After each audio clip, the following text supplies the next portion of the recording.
All right, so we're live on Saito, and I'll just kick the stream live on YouTube. I've got something really funky. I've got my the duration on the camera is flickering between 103 and 146. Possibly the restart. Anyway, let's just double check. We've got vision on YouTube. Hello, YouTube people. Hey guys. All right.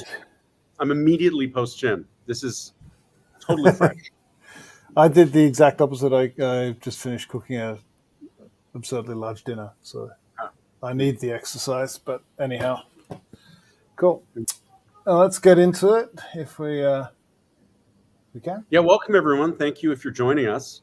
This is going to be somewhat spontaneous, but it's going to be a fun week. There's honestly, Richard, there's so much that's happening. Yeah, I added a couple of things in the notes. Just wait for you just then, because I'd forgotten a couple of things we've actually pushed through, so it's good. It's bump up. Okay, so how do you want to do this? Normally, we're going to aim for 30 minutes or so. Yeah, I think so. Probably for me, what we should do is we've got a couple of kind of project related things to go over, so I can update people on that, and then maybe we get into the announcements and sort of just talk generally about what's gone out technically. Okay.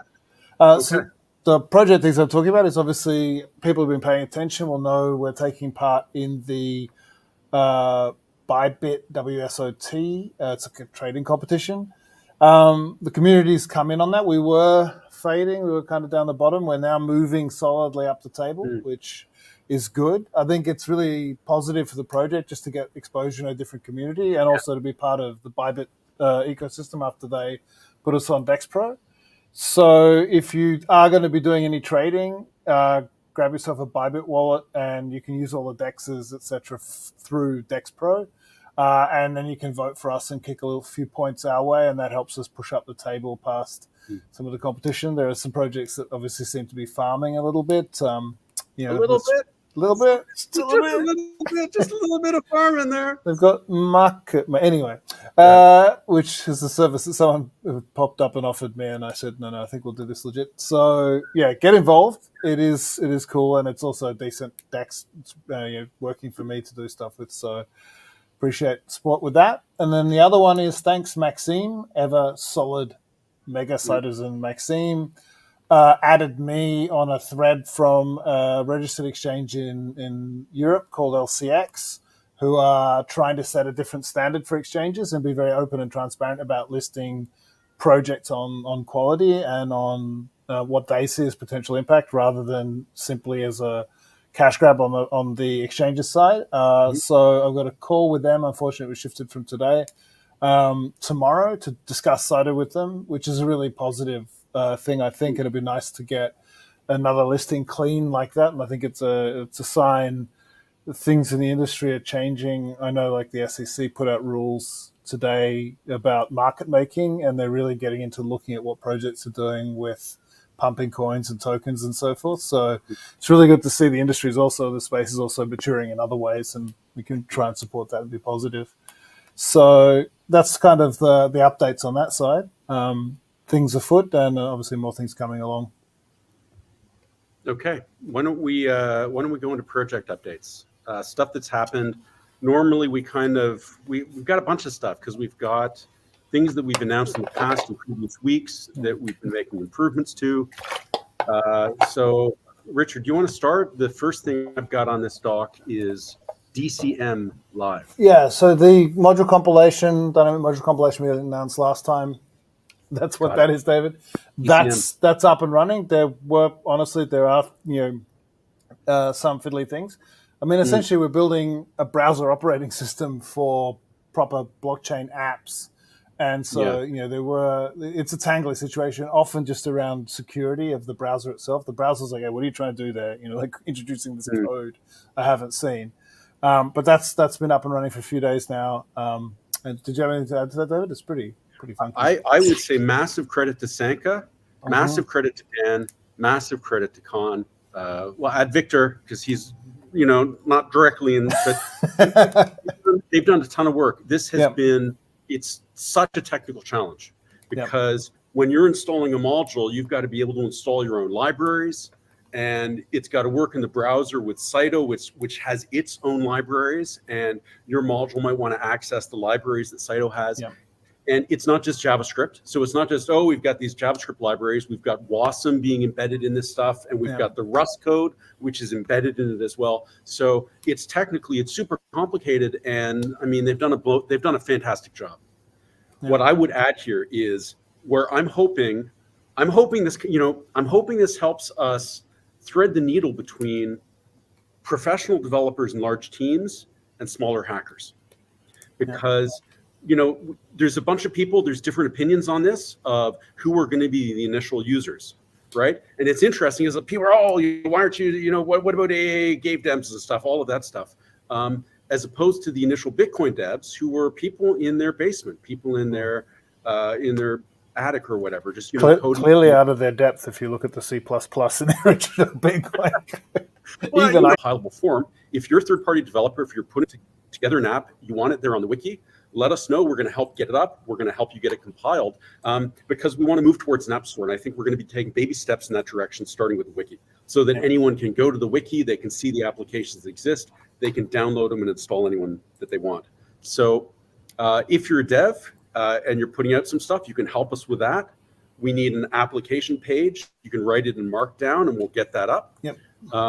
And the other thing is that Muck and the rest of the team has been doing heavy lifting on revamping the dev section of the wiki too. Yep. We want the dev section of the wiki to be much better, much more helpful for developers. Previously, it was totally scattershot, like you click run a node and it would take you to some network API docs that were years old. Still true, but old. We've now got this tutorial list. We're working to expand it. If you want a tutorial, let us know. Or start writing a tutorial, say, I'm lost here, throw it at us, we'll fix it.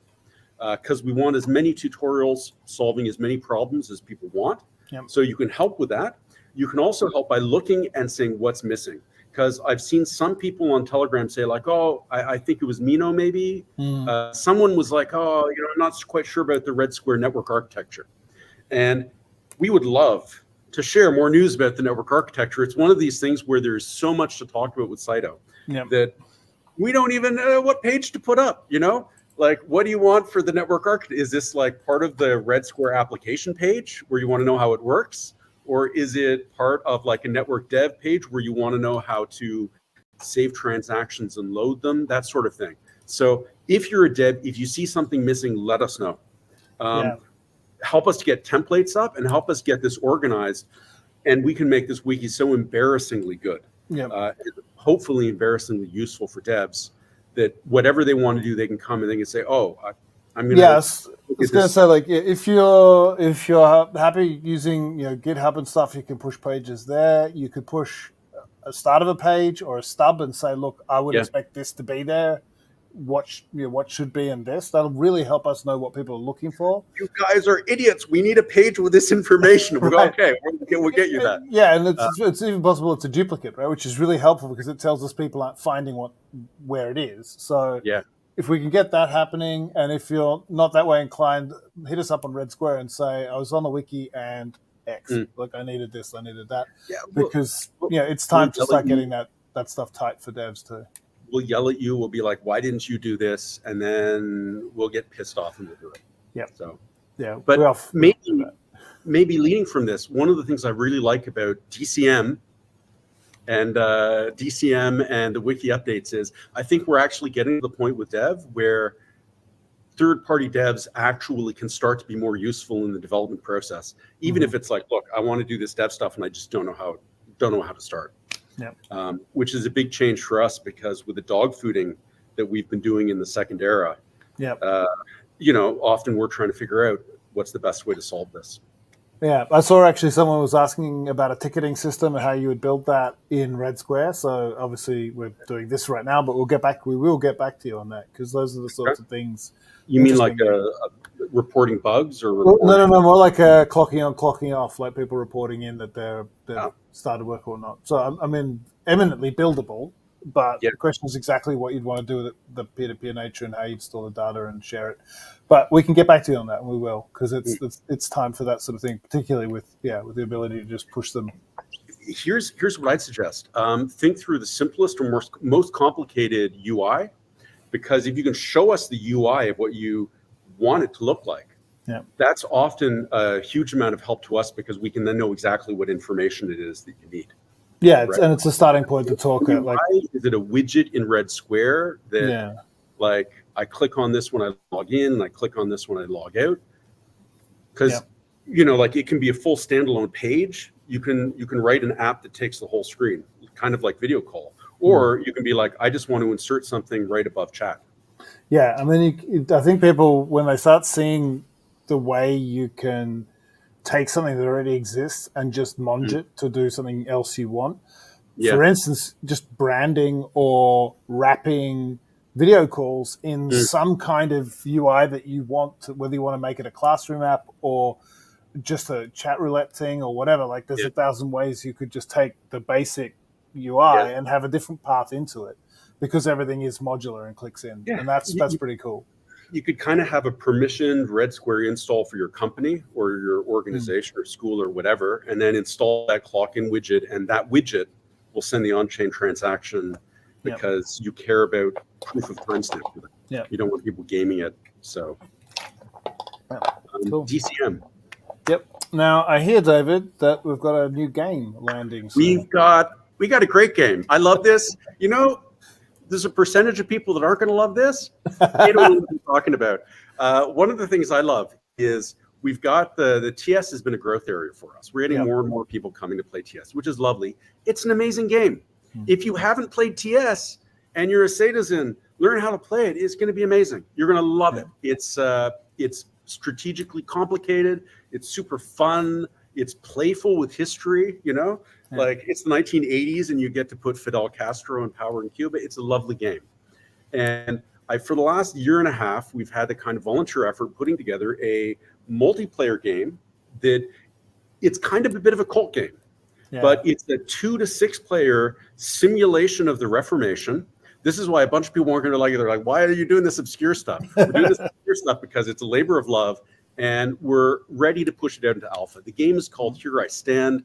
I bought a bunch of copies. So if you come to play, one of the players in the game needs to own it. We've got enough copies to cover people.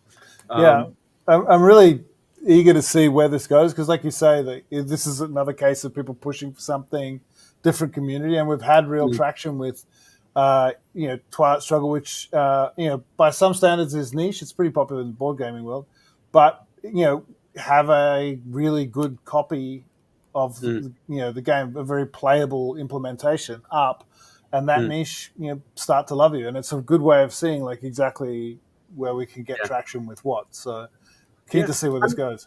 I'm hoping the game reinforces. It's introducing something new for people who already like something that's there. So it's kind of, hopefully it's going to grow that and make Saito a better place for. Well, I know it had you swearing about certain game engine changes it required. Well, we'll talk about one of the reasons that this is good is, let's kind of finish with what the game is. The game, you can play it 2 players. The 2-player version is like, one person is the papacy, the other player is the Protestants, and it's kind of Luther versus the Pope. And then, one player is each religion, and then there's this kind of military conflict that comes in. And there's a 6-player version of the game where one player is England, France, the papacy, the Ottoman Empire, and the Habsburg Empire. And it's one of these complicated games where, England kind of likes the Protestants, but maybe they want a divorce from the Pope. And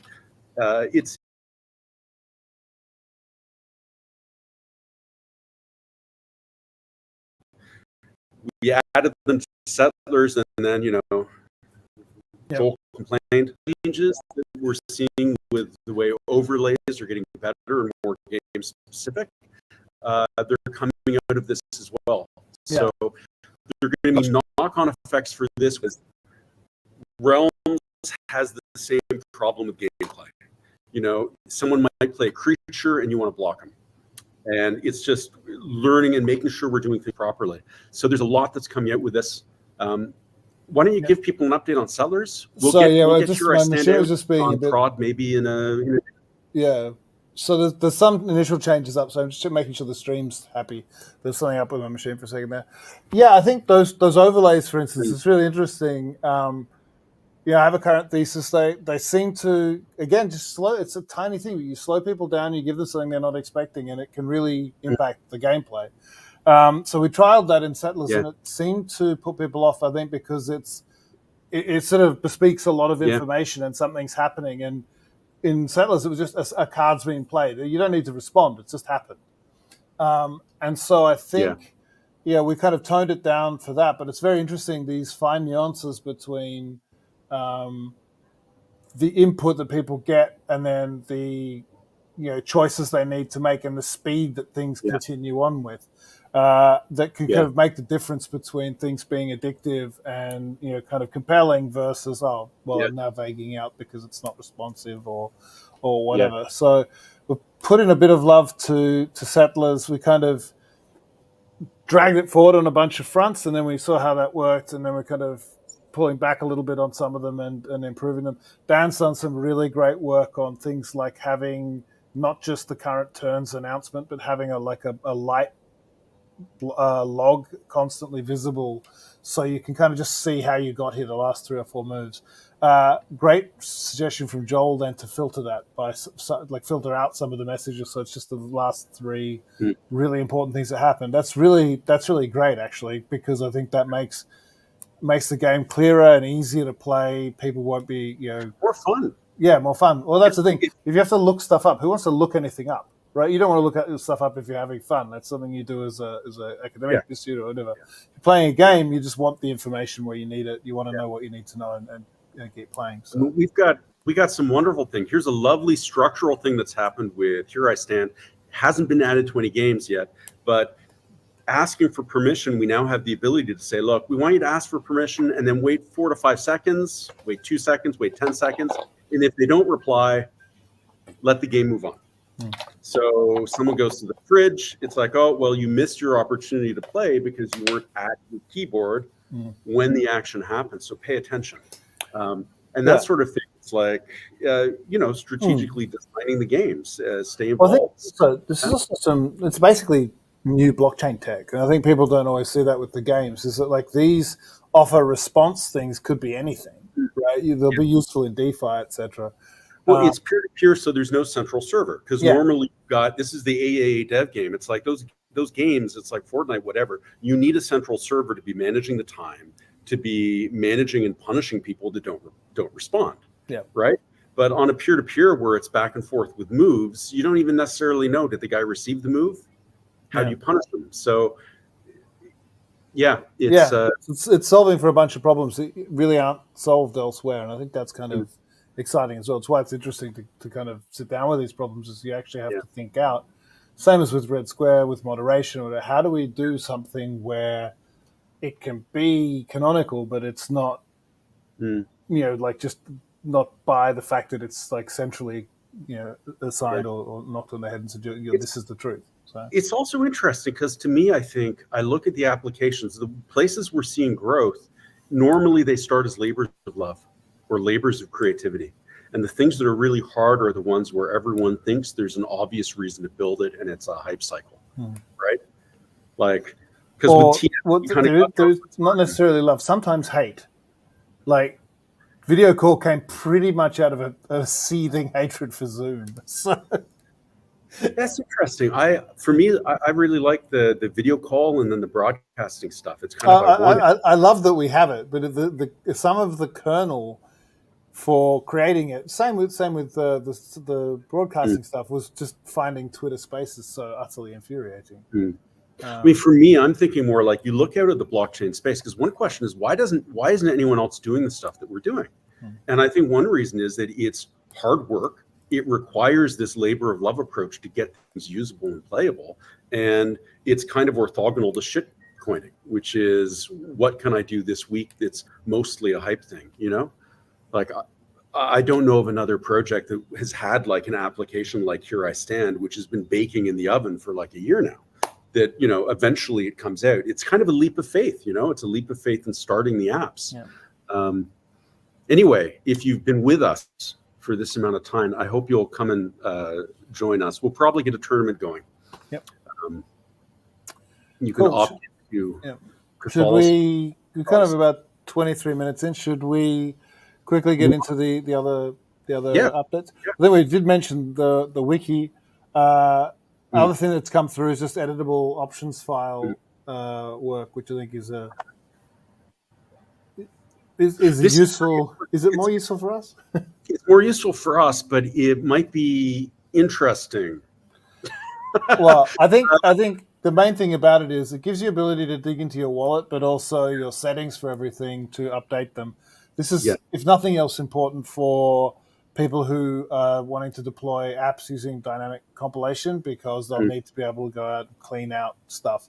It's dynamic module compilation is working now, but there are things I think that will come with maturity, like uninstall functions that take into account how people want to do them, update paths, signing of modules from third parties and stuff in app stores.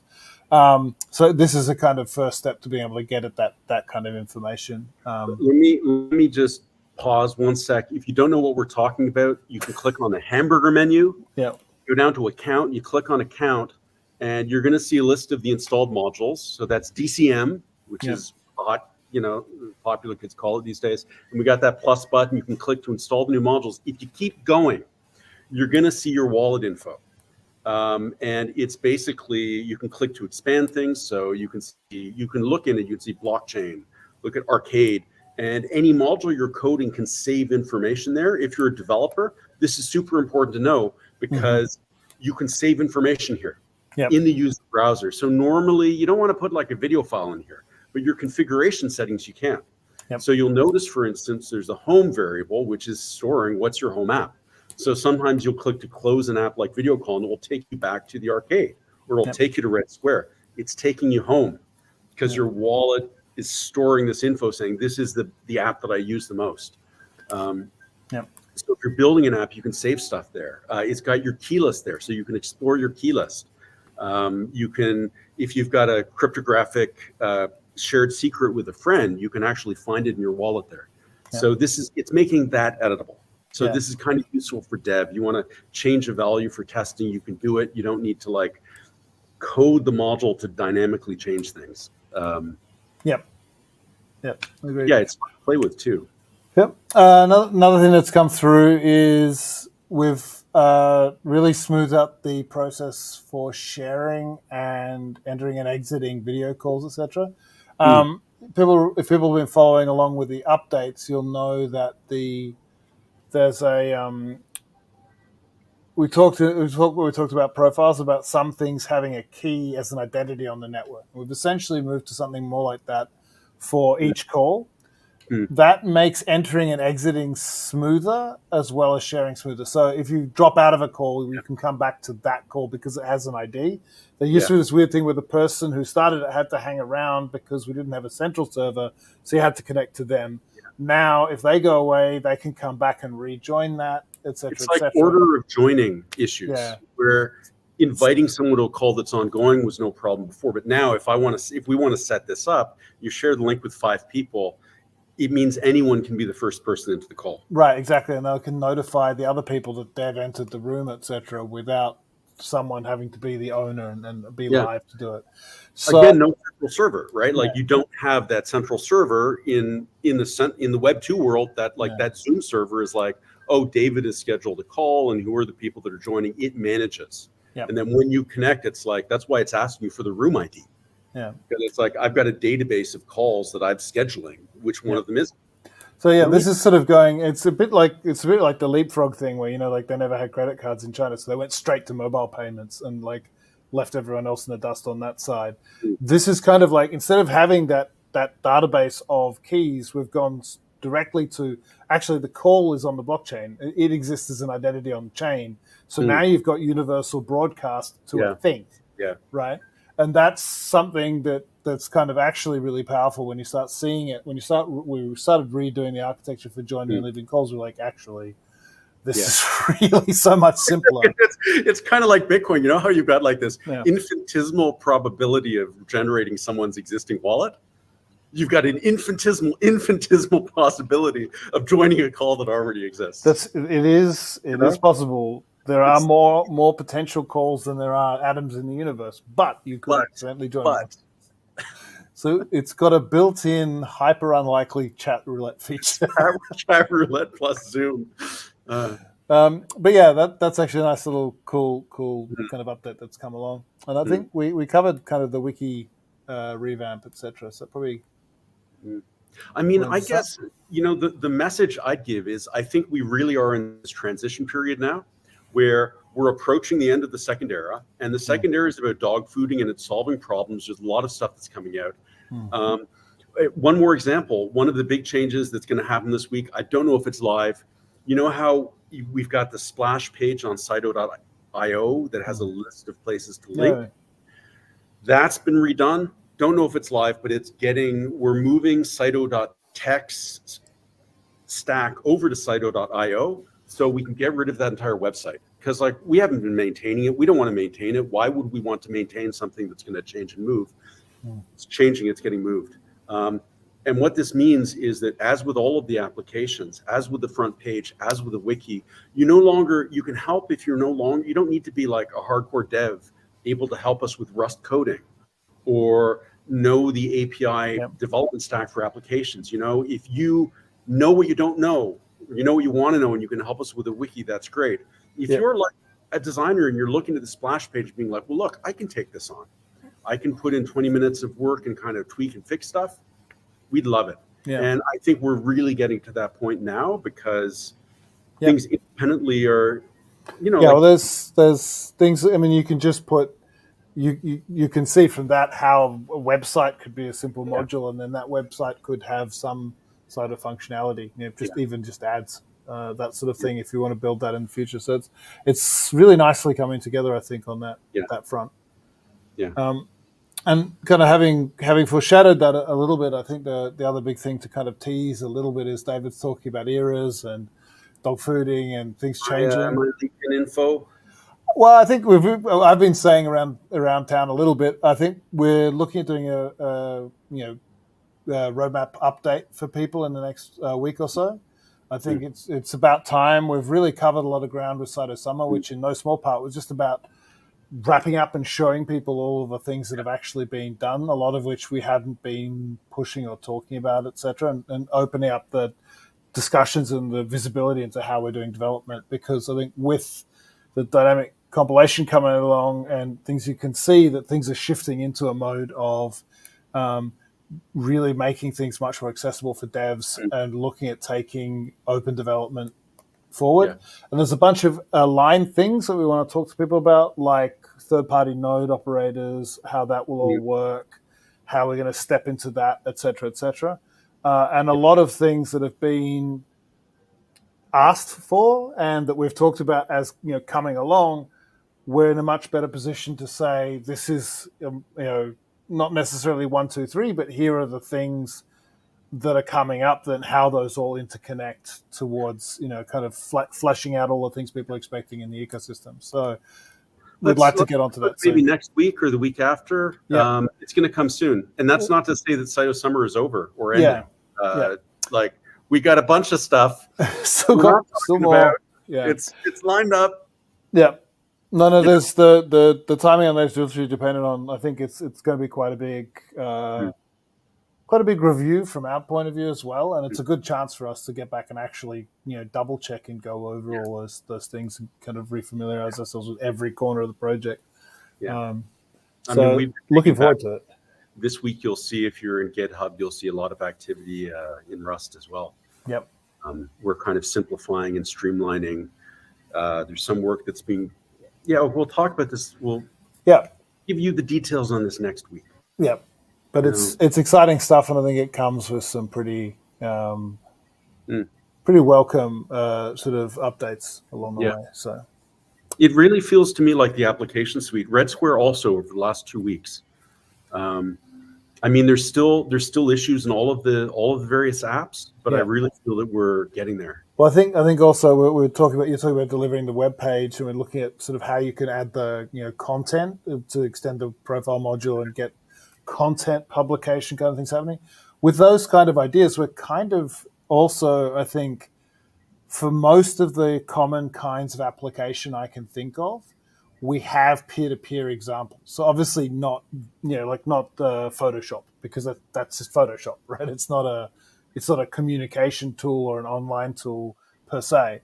But for all of the kinds of things like social and chat, or interactive things like ERP, where one person's submitting something and another person's seeing it, we have examples pretty much across the board now, and I think that is indicative of what you're saying. We're like kind of not feature complete, but one thing that's outstanding, which we will address soon, is I think devs, a lot of the interest is, I want blockchain because I don't want to pay to run the infrastructure, but I want the app to work.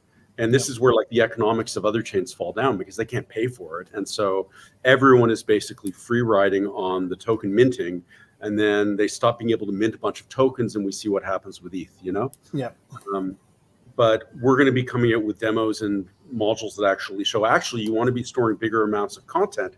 Here's how to do it. Yeah. And you can choose on-chain, off-chain, but here's how to develop the modules that will get that data for you. So. Yep. So are we missing anything? I think that's it. So should we wrap up for this week, and then So watch the space dynamic module compilation live, wiki, a ton of improvements to the wiki. Please help us with that. Yeah. Application feedback. Please do continue to give us not hate, but like productive, structured, constructive criticism. Yeah. Yes. No, it's tough. Think about, what is it actually that's negative or stopping me from using it? Because it's often not what people say. Sometimes we're, the aesthetic is off. And it's like, it's not the aesthetic, it's the experience that translates into a feeling of uncertainty. It doesn't feel, It doesn't, there's something wrong, Yeah. And we fix that, and then usage goes up.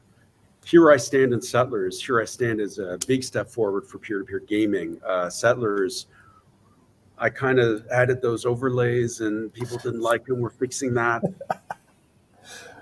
It's all moving onwards and upwards. So yeah, I think, and just get and stay involved. It's really appreciated, and I think there's a real positive feeling of forward motion around the project. So yeah, cool. Well, on that, thank you for the time. Thanks.